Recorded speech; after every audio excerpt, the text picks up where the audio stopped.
And here we go. Final exam, review, preview, study. I'm going to share the screen with you and get launched onto those words.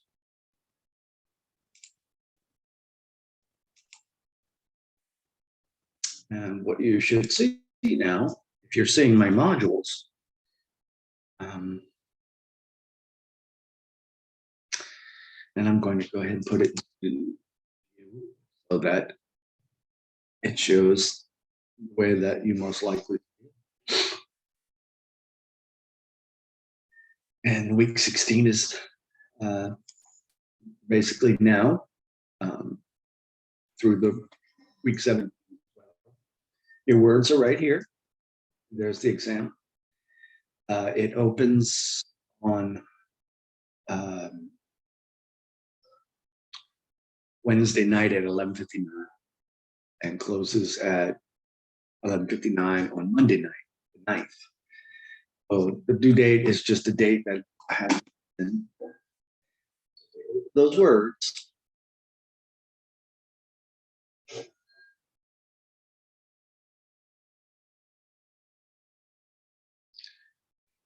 And here we are. I'm going to go alphabetically, but then I'll jump around a little bit because some words match up well with other words.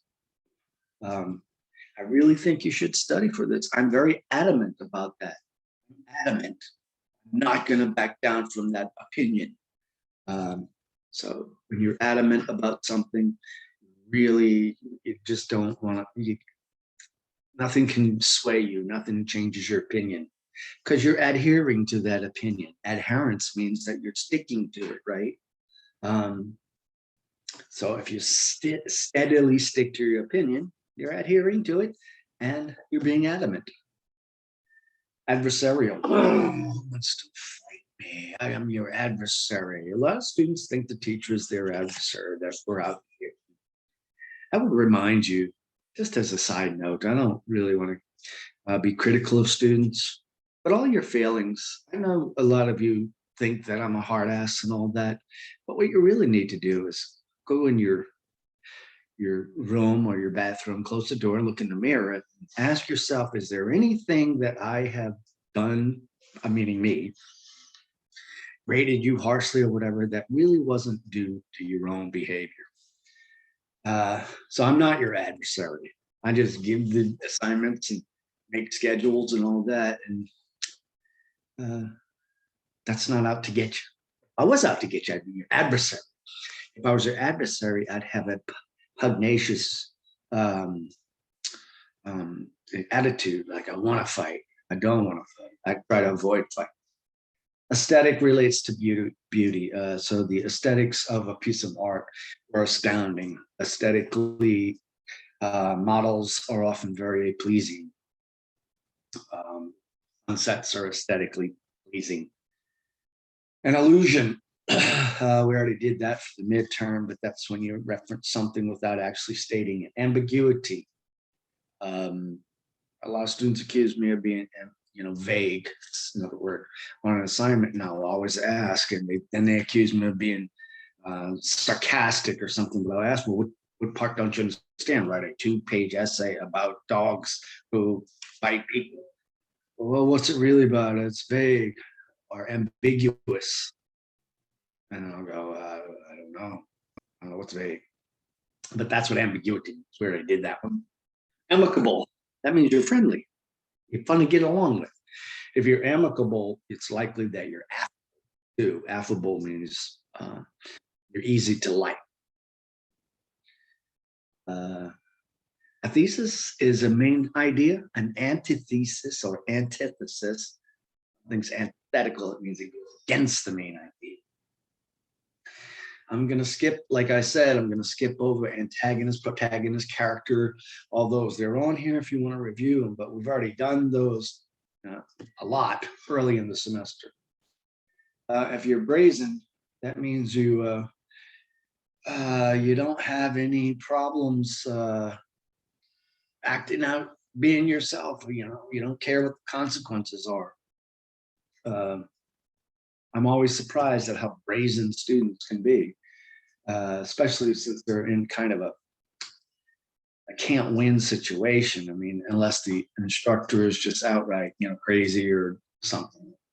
Challenging the instructor in most cases is not going to advance you, just like challenging your boss or policeman or whatever. It's just not going to end well. If you want to, you can be brazen.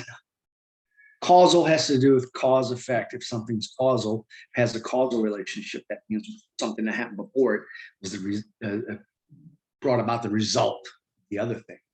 Caveat, I'm not going to tell you that because we've done that one to death. Collaborate, you should know that. When you work together with somebody, you're collaborating. So, hey, would you help me do this person's lawn, or you do the weed whacking and I'll mow, and then we'll rake together because we're going to collaborate and collect a bunch of money on this. Constant, we've done all these. One reason why students that with me is because they think I'm hurt. In an email, I'll just say, okay, whatever. And because I don't have an answer, if you tell me, hey, I'm going to be sick tomorrow, I'm sick and I can't come tomorrow, and I might either one, not respond because I don't have a response, or I'll say, okay. And it's like I'm rude because I'm being curt. Well, I don't have a response. And then I get told by my superiors that if you write long messages, you get upset. Curt is the opposite of long. If you ask me, Mr. Schmidt, do you think I'll pass? Maybe. That would be being curt. Dichotomy is when you see the opposing ideas next to each other. So there's a dichotomous relationship between day and night, or the dichotomy, die having to do with two. So you're separating things. Diction, we've done. Duplicitous, I talked about the other day. Psych in Sweat was one of the duplicitous. Scheming, lying. Slang, maybe trifling would be kind of a slang for anything to get around or to change or be deceitful or whatever. To get some result, or to avoid some result. So, sir, have you been drinking today? Oh, I had one a while back, about 4 hours ago.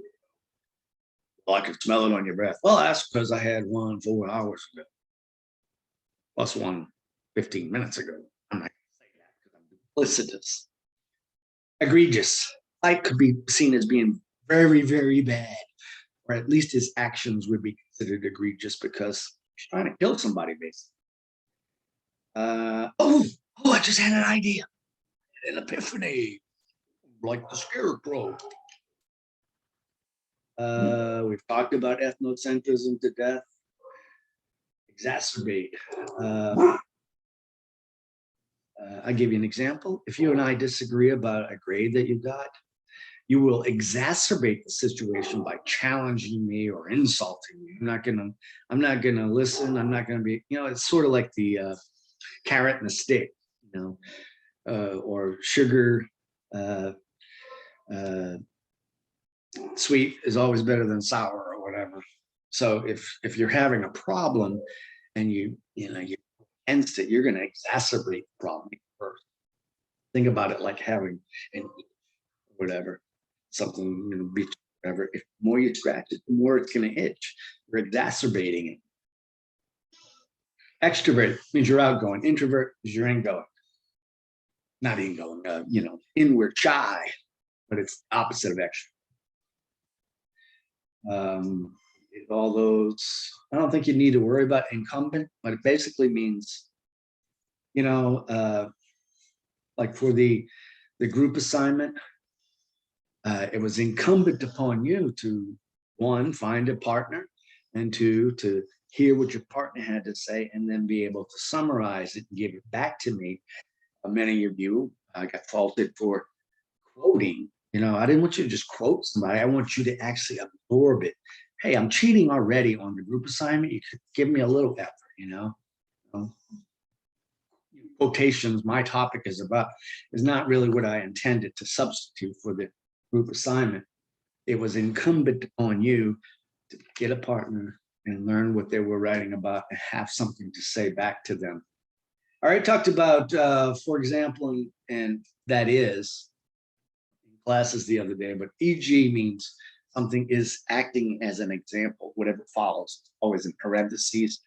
And IE means in Latin, that is. And it kind of points to a more or a less ambiguous, I'm going to throw words together, less ambiguous way of thinking about something. It's kind of just going a step further to clarify meaning of something.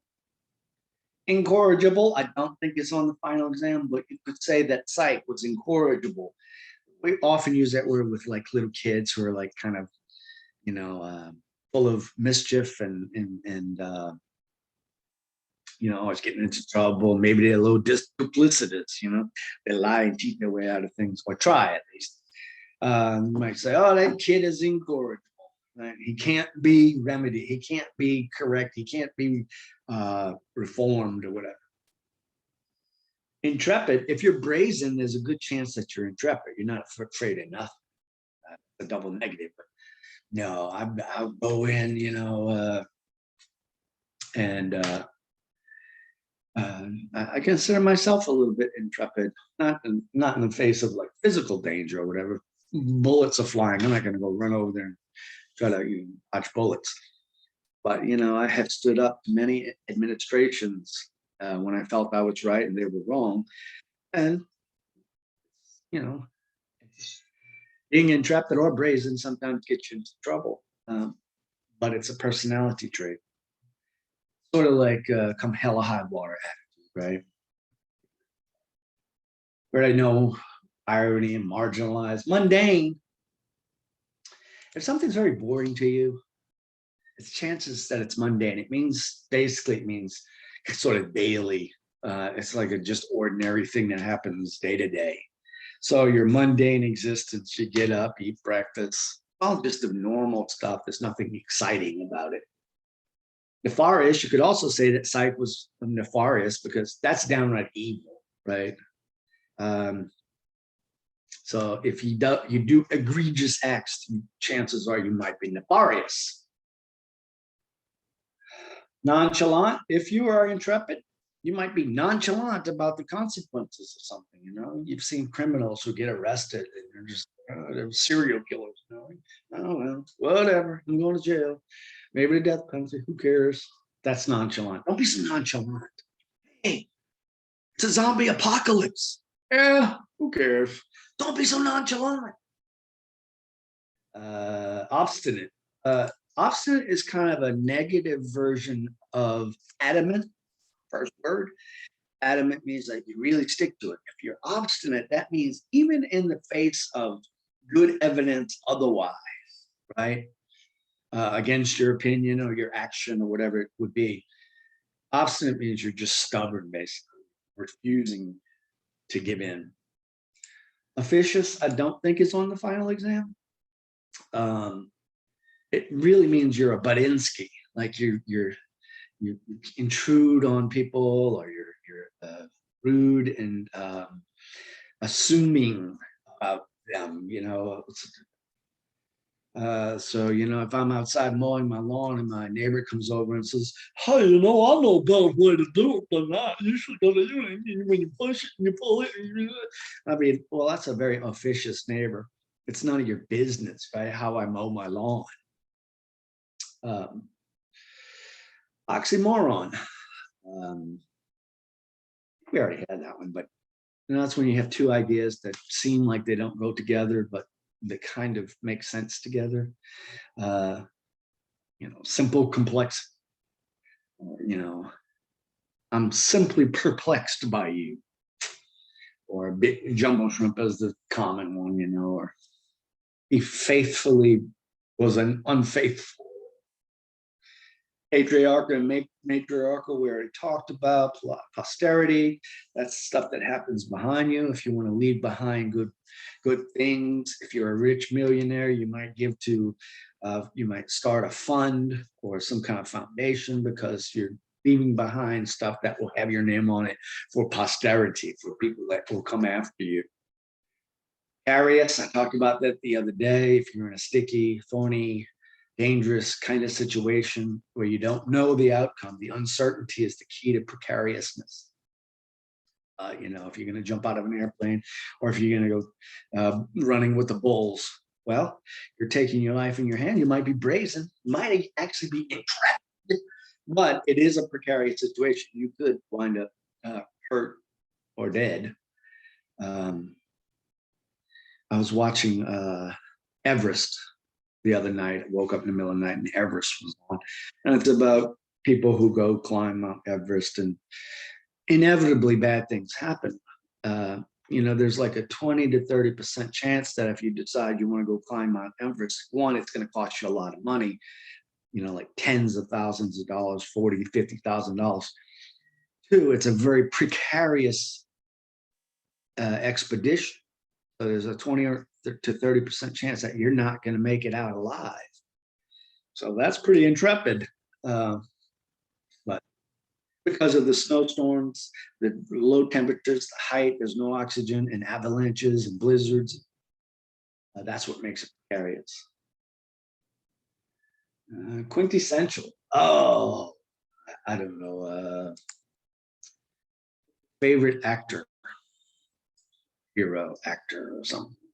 You say he's the quintessential heroic character because he's got all the right traits.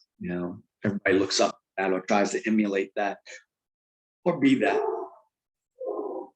Reprehensible, again, Psych is reprehensible. He's worthy of being, punished. No, these dogs are reprehensible. Shut them up. They're incorrigible as well, but I love them. Salient. If you could say, well, how did you recognize Mr. Schmidt? Well, some of his salient features, the ones that stick out, is he had a pretty big nose, and runs in his Irish family, and he had a lot of gray facial hair. Those are the salient features that I remember. And kind of squinty eyes. Somebody's got Iglesias guy's got it. I don't know if he still has a hole on his face somewhere. It's a very salient feature. Kind of hard not to see it. Symbiotic, we had that a bunch of times. Tangential, I don't think it's on the final, but I'll go ahead and give it to you. If you're talking about something, if you go on a tangent, that means you go away from the main idea, but it's related. So it's tangential. It's not exactly what we were talking about a minute ago. I took you on this other journey. He does that a lot when he's trying to give examples of things. So you'd say, well, a discussion of dogs or something was tangential to the discussion of a thesis statement, but he was trying to make a point. Oh, you have the tenacity to ask me why you're not going to pass this class or not going to get an A in this class. How could you be so tenacious? Well, I think I deserve an A. You're going to be very adamant about it. Well, here's the evidence that says you shouldn't get an A. Oh, I'm going to be tenacious, and therefore you're being obstinate. Oh yeah, circle around. Tentative. I hope you know that word. It's just not for sure. In there temporarily, we're not sure if it's going to stay. Ubiquitous. I talked about the other day. Being we talked about God being omnipresent. Well, it's sort of kind of a synonym or a synonym. Cinnamon. Remember, that's a malapropism. It's not on the final, but now you know when somebody says something wrong and it makes it funny, it's called a malapropism. But ubiquitous is kind of like a synonym of being everywhere. We don't use it that way. I guess you could say oxygen is omnipresent, but it's also ubiquitous. But that's not how we usually use it. We usually use it for things that we see, or there might be a a celebrity who's in the news, and so they're all over the news. Everywhere you look, there's something about that celebrity. So you'd say that was with this situation or person or whatever.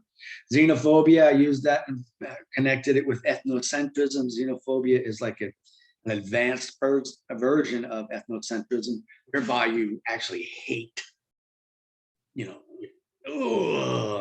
people from another culture or whatever. And that's it. Those are the words. And I hope, if you have questions or, any of these definitions or examples don't make sense to you, ask me. I'll help you out best I can. Stop this share and end the video. I'll see you around. See you on the other side. I hope to see you a lot. Ubiquitous. Probably not. After this semester, you probably won't see me much. Maybe somewhere fate will bring us together. Love and kisses and hugs and no drugs. Hugs, not drugs.